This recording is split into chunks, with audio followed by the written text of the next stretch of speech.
नमस्कार दोस्तों, मैं दीपक गोठी भारत टीवी पर आपसे बात कर रहा हूं और आज हम एक नया एक्सपेरिमेंट कर रहे हैं। एक्सपेरिमेंट ये कि एक निगम पार्षद को हमने आमंत्रित किया है और आगे भी इसी तरह करते रहेंगे और बाल की खाल निकालेंगे। आपसे वो बात करेंगे जो पर्दे की बात है। मैं बार बार कहता हूं कि दिल्ली नगर निगम सुविधा शुल्क का साथी है। भ्रष्टाचार इसलिए नहीं कि भ्रष्टाचार पुराना शब्द हो गया है, सुनने वाले को ये लगता है कि मुझे भ्रष्टाचारी कह दिया, इसलिए मैंने भ्रष्टाचार की स्वरूप बदल के सुविधा शुल्क कर दिया है। तो सुविधा शुल्क के बारे में हर आने वाले निगम पार्षद से बात करेंगे, क्षेत्र की बात करेंगे और आज रलवा मिलवा बात करेंगे। रलवा मिलवा मतलब कि उनके अपने वार्ड की भी और चौहान बांगर वार्ड की भी, क्योंकि वहाँ उपचुनाव है। तो आज हमारे मेहमान हैं नदीम साहब। मौजपुर वार्ड से इनकी अर्धांगिनी यानी कि धर्मपत्नी निगम पार्षद हैं, पढ़ी लिखी निगम पार्षद हैं, एमए हैं, लेकिन इसके साथ साथ महिला हैं। और भारतीय संस्कृति के अनुसार महिला का निगम पार्षद होने का मतलब कि उस महिला का पति निगम पार्षद होता है। तो हमारे पास इस समय बैठे हैं नदीम साहब और वो हैं निगम पार्षदा के पति, तो निगम पति। तो बात करते हैं नदीम साहब से। नदीम साहब, आपका स्वागत है। बहुत बहुत धन्यवाद। आज हम बात कर रहे हैं मौजपुर वार्ड की। मौजपुर वार्ड पिछले 4 वर्ष से आपके अंतर्गत है। आप यहाँ निगम पार्षद हैं, यहाँ आप काम कर रहे हैं। तो मुझे आप बता पाएंगे कि इन 4 वर्षों में कोई ऐसे 4 काम, केवल 4 काम जो आपने बाखूबी निभाए हों? जी बिल्कुल। 4 वर्षों के अंदर आप जानते हैं कि निगम की तरफ से हमें बिल्कुल भी जो है सहयोग नहीं मिला। 4 साल के अंदर कोई भी जो है फंड जो पार्षद निधि होती है वो नहीं मिली। लेकिन उसके बावजूद भी हमने जो है दिल्ली सरकार की मदद से, अपने सांसद महोदय एनडी गुप्ता जी की मदद से एमसीडी के जो हमारे वार्ड के अंदर 3 स्कूल थे, उनमें से 2 स्कूल बनाने का काम किया। पहला स्कूल सब्जी मंडी स्कूल, दूसरा विजय मोहल्ला स्कूल जो 3 कमरों का स्कूल था, जिसमें 3 कमरों में जो है 5 क्लास चलती थी। उसको हमने जो है अभी अंडर कंस्ट्रक्शन है, तो वो हमने बनाने का काम किया। उसके अलावा दूसरा जो है लाइटिंग की प्रॉब्लम थी यहाँ पर। अब से पहले जितने भी निगम पार्षद जाते थे वो 150 लाइट लगवाते थे, लेकिन हमने एक तरफा पूरे वार्ड के अंदर 1700 एलईडी लाइट बदलवाने का काम किया। उसके अलावा हर मंदिर मस्जिद के ऊपर जो है फैंसी लाइट लगवाने का काम किया, जो एनडी गुप्ता जी हमारे सांसद महोदय हैं उनके सहयोग से किया। उसके अलावा जो है हमने जो है 3 हाई मास्क लगवाने का काम किया। इसके अलावा हमने सफाई व्यवस्था पर बहुत अच्छा काम किया। जो आज पहले कूड़े के पॉइंट होते थे, वहाँ पर आज हमारे वार्ड के अंदर कोई भी कूड़े का पॉइंट ऐसा नहीं है जहाँ पर कोई पॉइंट बना हो। और उसके अलावा हमारे जो है आप देखते हैं कि हर साल जो है डेंगू, चिकनगुनिया इस तरह का प्रकोप रहता था। पिछले 4 साल के अंदर हमारे वार्ड में कोई भी प्रकोप डेंगू चिकनगुनिया का नहीं रहा। पहले हर साल 40-50 लोग मर जाते थे, लेकिन हमारे वार्ड में पिछले 4 साल में एक भी व्यक्ति डेंगू चिकनगुनिया की वजह से कोई भी हताहत नहीं हुआ। आपका कहना यह है कि आपसे मैंने पूछा था कि 4 वर्षों में 4 काम बताएं, तो आपने बाखूबी बताया कि आपने एक स्कूल बनवा दिया। 2 स्कूल नहीं, दूसरा आप कह रहे हैं अंडर कंस्ट्रक्शन है, बनवा नहीं दिया वो, बल्कि चलता हुआ आपने बंद करा दिया। तीसरी बात आपने कही कि आपके यहाँ जो कूड़े के पॉइंट थे वो नहीं है जी, जो थे वो खत्म हो गए। तो इसका मतलब आपके यहाँ कूड़ा उठाने की कोई व्यवस्था नहीं है, गंदगी की भरमार है, गलियों में कूड़ा भरा पड़ा है। क्योंकि जब आपके पास कूड़ा डालने का पॉइंट नहीं और जो पुराने पॉइंट थे वो अब रहे नहीं तो वो कूड़ा कैसे? आपने उस बात को थोड़ा रद्दोबदल किया। मैंने कहा जो गली के अंदर कूड़े के पॉइंट होते थे उसको हमने, जब गाड़ी डेली जाती है, जब सफाई कर्मचारी डेली जाता है, तो लोगों ने गली के अंदर जो कूड़े का पॉइंट होता था उसको समाप्त कर दिया और गाड़ी के अंदर कूड़ा डालना शुरू कर दिया। नहीं, आपने ये नहीं कहा, आपने ये कहा था कि कूड़े के पॉइंट खत्म हो गए। तो इसके कूड़े के पॉइंट खत्म होने का मतलब है कि कूड़ा उठाने की व्यवस्था चौपट हो गई, कूड़ा उठाया नहीं जाता क्योंकि आपके पास ढलाव नहीं है, डालने की व्यवस्था नहीं है। हमारे यहाँ पे 3 काम हुए, चौथा काम आपने अभी तक नहीं गिनवाया। जो आप गिनवा रहे हैं कि मलेरिया और चिकनगुनिया से कोई मौत नहीं हुई, इससे पहले 40-50 मौतें हुआ करती थी, क्या वो मौतें नहीं हुई या रजिस्ट्रेशन नहीं हुई, उनका कोई ब्यौरा नहीं रखा गया? डेंगू और चिकनगुनिया फैला ही नहीं। 4 साल के अंदर, क्योंकि हमारे जो मलेरिया कर्मचारी थे, डीबीसी कर्मचारी थे, उन्होंने घर घर दवाई बांटी और जो है लगातार नालियों के अंदर जो है छिड़काव करते रहे। और जो धुएं वाली आपके पास ऐसा अलादीन का चिराग आ गया कि आपने उस चिराग को जलाया और मलेरिया और चिकनगुनिया गायब हो गया। जी बिल्कुल, ये रिकॉर्ड है। कमाल की बात यह है रिकॉर्ड है कि कितनी बाखूबी से नदीम भाई ने ये बता दिया कि इनके पास ऐसा अलादीन का चिराग है। और मैं चाहूँगा कि सरकार को इनकी इस योजना से या इस कार्य प्रणाली से मदद लेनी चाहिए, जिससे कि वो हर क्षेत्र में उस अलादीन के चिराग को जलाएं और वहाँ चिकनगुनिया और मलेरिया ख़त्म हो जाए। अब हम दूसरी बात करते हैं, क्योंकि समय बहुत कम है। सबसे बड़ी बात यह है कि हमारे पास समय सीमा बंधी हुई है और लंबी बात नहीं कर सकते। अब मैं इनसे पूछना चाहूँगा कि आपके क्षेत्र में कितने पार्क हैं जिनकी आप व्यवस्था करते हैं? हमारे क्षेत्र के अंदर एक ही पार्क है और मौजपुर में और जगह ना होने के कारण सिर्फ एक ही पार्क कायम है। तो उस पार्क में जंगल बना हुआ है जो पूर्व निगम पार्षदा सविता शर्मा के घर के सामने है, मौजपुर गांव से लगता हुआ है, जो आपके वार्ड में आता है। उसमें पौधों की व्यवस्था क्या है? क्या उसमें कर्मचारी है?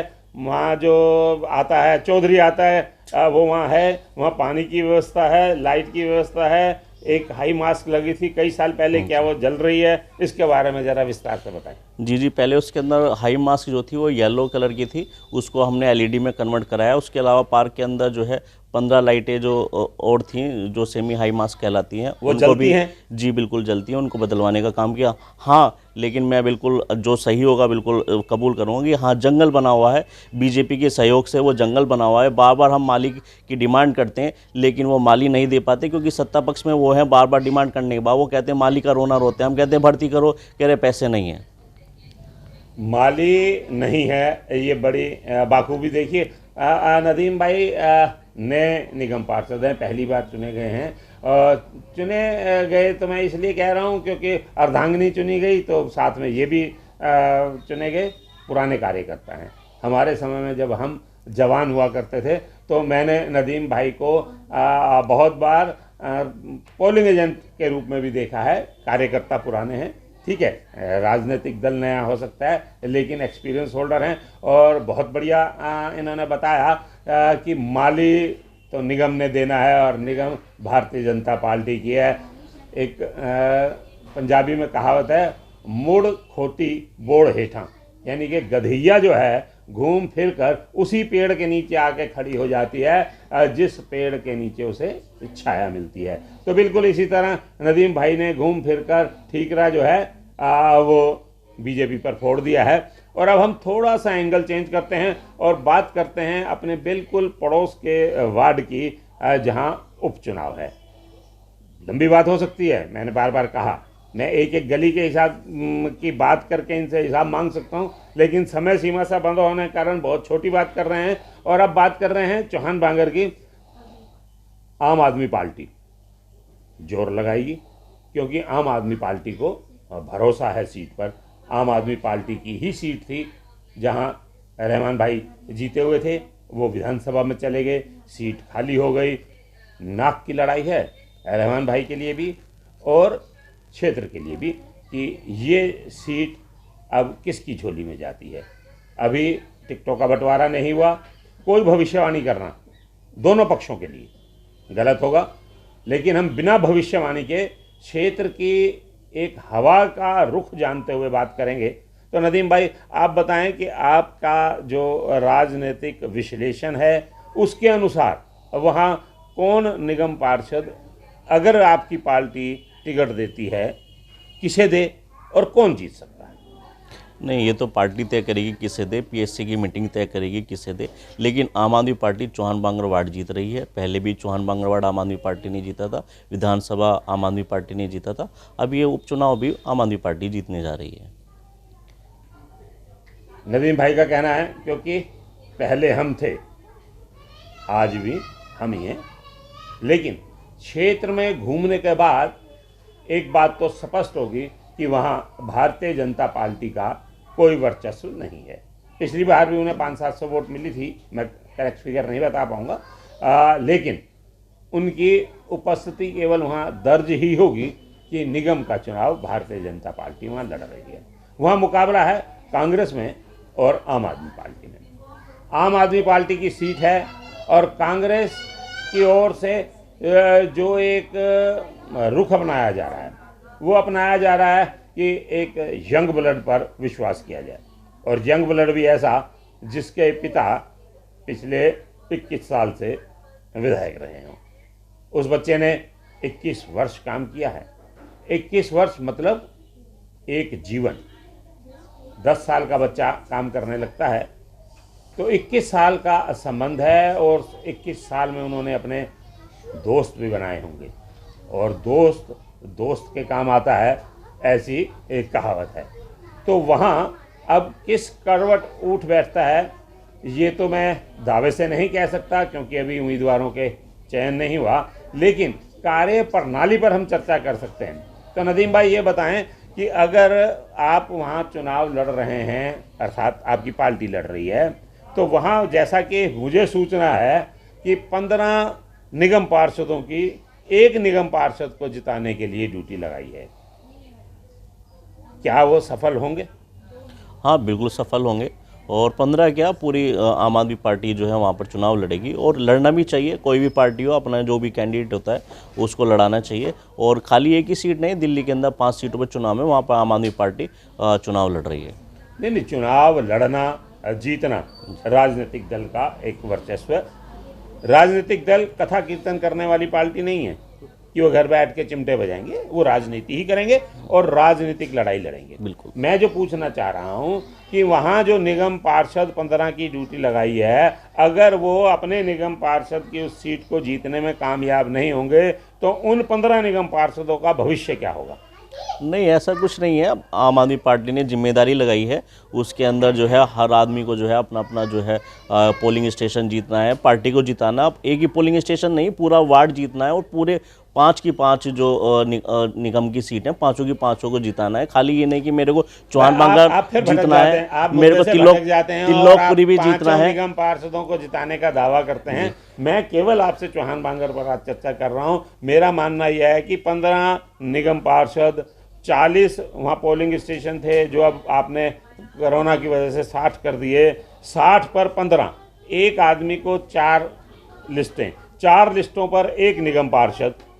अगर वो नहीं जिता पाता तो क्या 10 महीने के बाद आम चुनाव में पार्टी उसे उम्मीदवार बनाएगी या हाथ जोड़कर चलता कर देगी? नहीं, इसमें कोई संशय नहीं है कि आम आदमी पार्टी इसमें जीत रही है, और एक तरफा लोगों का सपोर्ट मिल रहा है। आम आदमी पार्टी ने बहुत यहाँ पर काम किए सीलमपुर विधानसभा के अंदर, उसका जो है नतीजा ये है कि आम आदमी पार्टी वहाँ से एक तरफा जीत रही है। मेरा मानना यह है नदीम भाई, एक छोटी सी कथा है। एक व्यक्ति के पिता का देहांत हो गया, सब लोग इकट्ठे हुए, रोना धोना हुआ, कंधे पे उठाया, शमशान घाट ले गए, उन्हें जला दिया या दफना दिया, जो भी धर्म था। अब वापस आ रहे हैं तो उस लड़के का हाल देखें जो जिसके पिता का इंतकाल हुआ।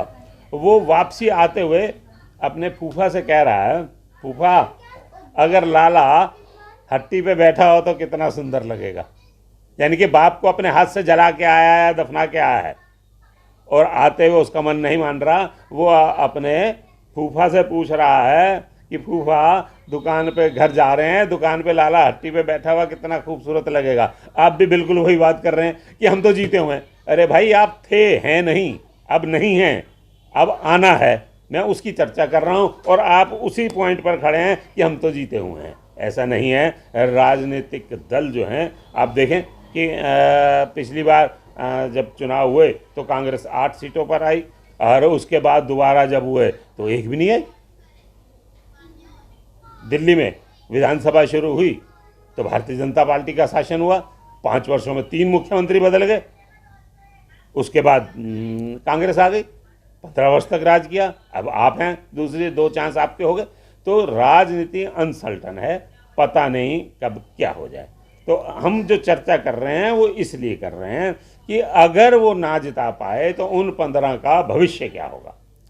मैं वही आपको बता रहा हूँ। दिल्ली के अंदर, सीलमपुर के अंदर चौहान बांगर वार्ड में 2013 से कांग्रेस पार्टी को जो है जनता ने बिल्कुल नकार दिया है और लगातार नकारते आ रहे हैं। ऐसा कोई विपक्ष का अच्छा काम, विपक्ष में कांग्रेस है लेकिन उसने ऐसा अच्छा काम विपक्ष के रूप में नहीं किया जो नहीं, उसको विपक्ष जनता में कहाँ कांग्रेस का, विपक्ष में तो भारतीय जनता पार्टी है नहीं, सरकार पूरे में। एक देश के उसमें जिस तरह से आज किसान आंदोलन चल रहा है और तरह तरह के सीए एनआरसी है, कभी और भी मुद्दे हैं, तो आपका विपक्ष के मानना- तौर पर तो कांग्रेस विफल है। आपका मानना है कि कांग्रेस का वजूद नहीं है, एक तरफा लोग पागलों की तरह भागेंगे और आम आदमी पार्टी के उम्मीदवार को वोट देकर और जिता देंगे। बिल्कुल बिल्कुल आम आदमी पार्टी की एक अच्छा, तो तरफा। अब मैं आपकी बात बड़ी कर देता हूँ। कहते हैं बिल्ली को सपने में छीछड़े ही नजर आते हैं, तो हो सकता है आप सही कह रहे हो। मुझे आप ये बताएं कि अगर वहाँ मुस्लिम वोटों का रुझान आपकी तरफ है तो मरकज़ का क्या हुआ?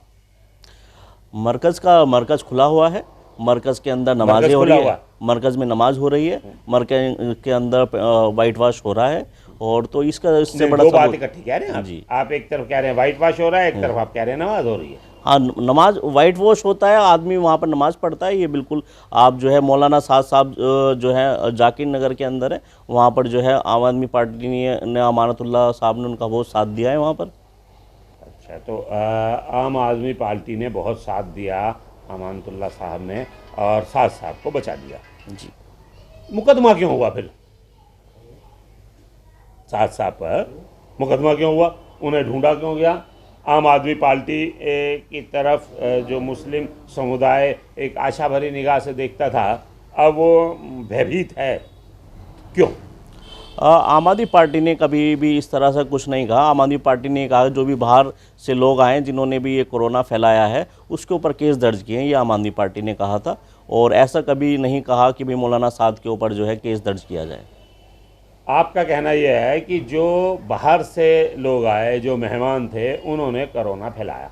अगर उन्होंने कोरोना फैलाया, मैं आपकी बात बड़ी करता हूं कि सरकार ने ऐसा कहा, तो उन लोगों में से जितने लोग आए थे उनमें से किसी को कोरोना क्यों नहीं हुआ?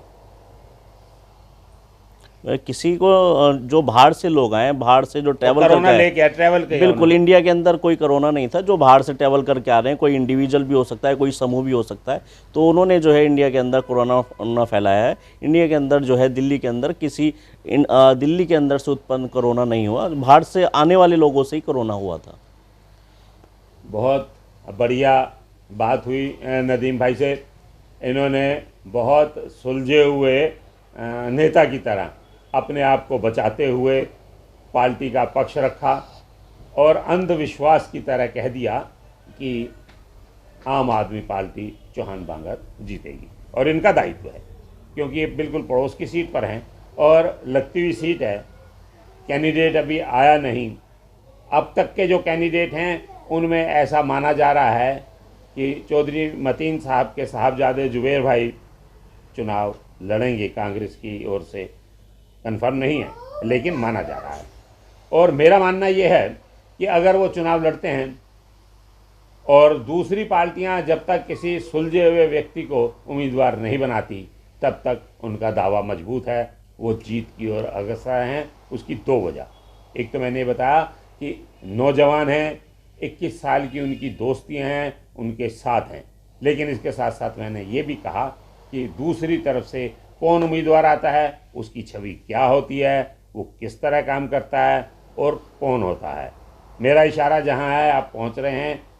अगली बार हम फिर मिल रहे हैं एक नई साथी के साथ, एक नए निगम पार्षद के साथ, और उनसे बात करेंगे और पूरी जानकारी लेंगे और विस्तार से लेंगे।